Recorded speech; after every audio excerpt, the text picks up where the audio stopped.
mwili wako utatiririka kijasho chembamba kutokana na mvuke mkali unaotoka kwenye maji ya moto. Hata tope lililoko kando ya mto huo ni la moto kiasi kwamba huwezi kutembea juu yake. Vyura wenye shobo na wanaojifanya vichwa ngumu wakijitosa kwenye maji ya mto huo unaochemka hukutwa wanaelea wakiwa wamekufa juu ya mto huo. Kama unakumbuka mwanzoni nilisema msitu wa Amazon kuna miti yenye maajabu, mingine ikiwa na uwezo wa kutembea kama binadamu. Miti hiyo inaitwa walking palms, yaani mitende inayotembea, au kwa jina la kitaalam kashapona. Miti ya kashapona haitembei kama itembeavyo binadamu. Miti hii hutembea polepole sana, kiasi ukisimama na kuitazama hautaweza kuona jinsi inavyotembea.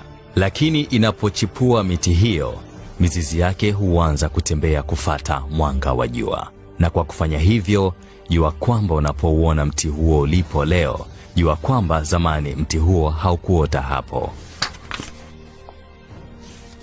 Inawezekana anakonda ndiyo nyoka maarufu sana duniani, na ndiyo nyoka wakubwa zaidi duniani, na naaminika ndiyo nyoka wanaogopwa zaidi. Inaaminika kuwa miaka milioni 60 iliyopita ndiyo anakonda walianza kuishi duniani.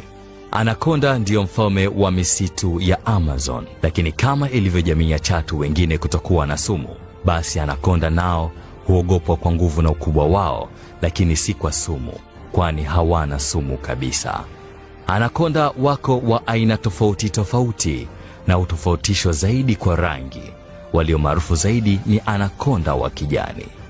Anakonda ndiyo nyoka wenye uzito mkubwa zaidi duniani. Anapokuwa mkubwa huwa na uzito wa kilo 70 na wengine hukua mpaka kufikia kilo 250. Kisha urefu wa nyoka anakonda hufikia futi 30, yaani mara 5 ya urefu wa Hashim Thabit.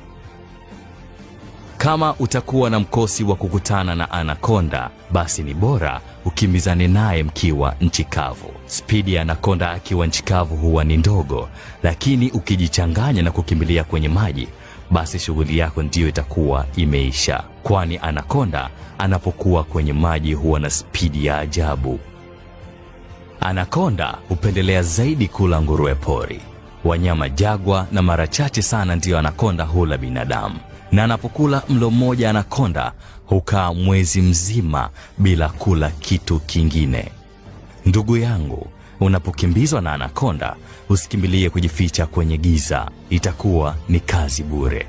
Nyoka anakonda anapokuwa kwenye giza anaona vizuri tu bila ya shaka yeyote ile. Anakonda anasifika kwa kuwa nyoka anayejua kujificha mno. Mara nyingi ni rahisi sana kujikuta umemvaa bila ya kutegemea. Pamoja na ukubwa alionao, akiwa na karibu kilo 250, nyoka anakonda hutembea polepole sana, kiasi huwezi kumsikia anapokuwa akikunyatia ili akunyooshe.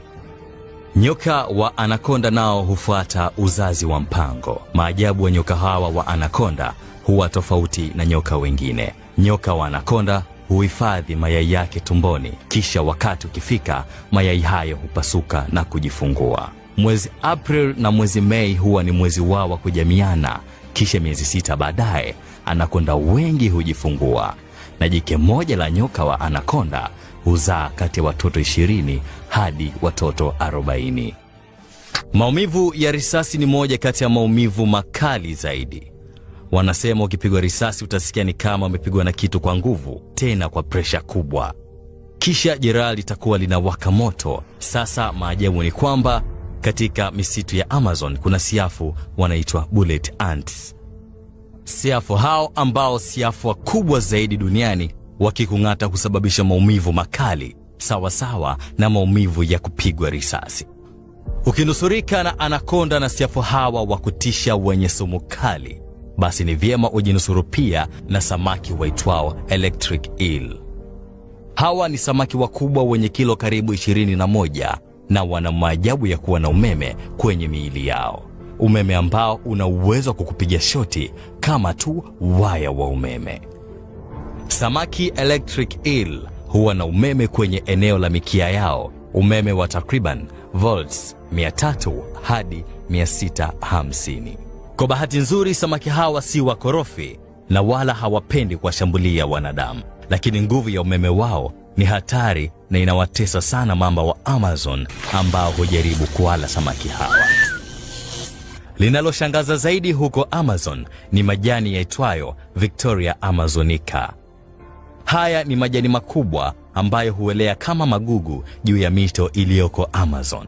Lakini majani haya yana uwezo wa kutumika kama mtumbwi, yaani mtu mzima mwenye kilo za kawaida akikaa juu ya majani haya na atabaki akielea juu ya maji wala asizame. Na kwa mwonekano majani haya ni mazuri kweli kweli, na ndio maana yakapewa jina Victoria Amazonica, ikiwa ni na jina la Malkia Victoria wa Uingereza. Majani haya huwa na rangi nzuri ya kijani na njano, lakini ili kujilinda na uzuri wake yasiliwe na wadudu, basi majani haya yamejijaza miba mingi. Hadithi hii ya msitu wa kutisha wa Amazon inaonyesha jinsi ambavyo pori na mto Amazon una viumbe vingi vya kutisha. Lakini pamoja na mto Amazon kuwa na samaki wenye meno mpaka kwenye ulimi, samaki wenye uwezo kwa kupiga shoti mbaya itokanayo na umeme ulio kwenye miili yao, na pamoja na kuwekwa kwa mamia ya anakonda kwenye mto Amazon, bado kuna bwana mmoja aitwaye Martin Strel aliamua kuogelea kuanzia mwanzo hadi mwisho wa mto Amazon. Ilikuwa ni mwaka 2007 ambapo Martin Strel aliogelea katikati ya anakonda wa Amazon kwa siku 66 mpaka akaumaliza mto wote wa Amazon. Pamoja na kutisha kote kwa msitu wa Amazon, lakini ndani yake inakadiriwa kuwa kuna makabila takriban 400 ya watu wanaoishi katikati ya msitu huo na wanajipatia mahitaji yao yote kutoka katika msitu huo. Na makabila 50 kati ya hayo hayajui chochote kuhusu dunia hii tunayoishi mimi na wewe. Kinachosikitisha ni kwamba Amazon, miaka 40 kuanzia sasa, wanasayansi wanaamini watu wa Amazon na misitu mingine mikubwa duniani haitakuwepo, na ni kutokana na uharibifu wa mazingira unaofanywa na fedhuli mwanadamu. Na baada ya miaka hiyo 40, nusu ya aina mbalimbali za miti na mimea unayejua yote duniani haitakuwepo tena. Mwanadamu atakuwa ameshaiangamiza. Kila siku moja mwanadamu hufyeka karibu heka 1.5, na polepole ndiyo msitu huo unapotea.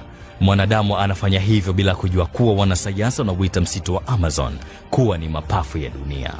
Kwa sasa takriban 20% ya hewa tunayoivuta inatoka msitu wa Amazon, na 30% ya hewa chafu inayozalishwa na viwanda vyetu duniani nayo yote humezwa na msitu wa Amazon.